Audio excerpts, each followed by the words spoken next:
Well, gun violence is something we talk about a lot in the district, especially how it impacts our children. In the last couple of weeks, we've lost multiple children to gun violence in D.C., and homicides are again on track to beat last year's total. But many groups are working to change that trend, and they're coming together today.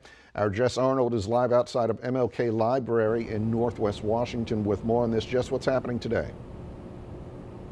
Good morning. It's the second annual End Gun Violence Conference happening right here at the MLK Library. Now, it's hosted by the Trigger Project, but their focus is on collaboration with many of the organizations we've told you about here on WUSA 9, as well as treating gun violence like the public health crisis that it is.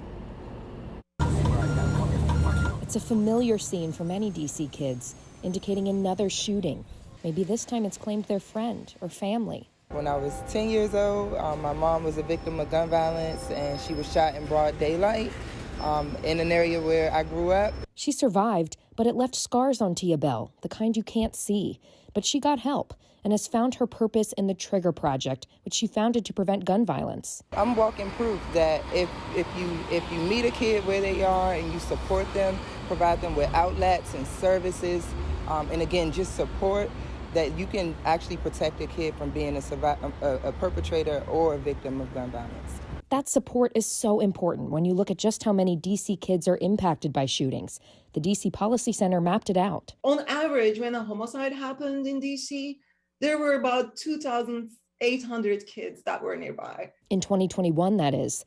Executive Director Yashim Sayun says in areas that see more violent crime, that number can get up into the hundreds of thousands. The trouble with this kind of exposure to violent crimes is it is an adverse childhood experience. Kids carry these experiences with them for their lifetimes. So this is ultimately a health disparity. That's the key, Bell says, recognizing gun violence as a health crisis. And it's the approach they're taking at the second annual End Gun Violence Conference Wednesday. It's not that it's this new thing, it's just that we're trying to come together, convene, and come up with a new approach, which includes public health. Because seeing this every day is not healthy.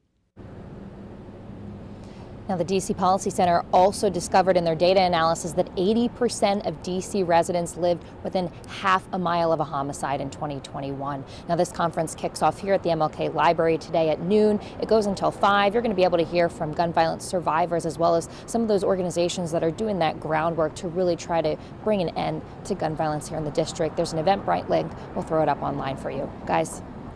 Jess, they're doing the good work. Thank you so much.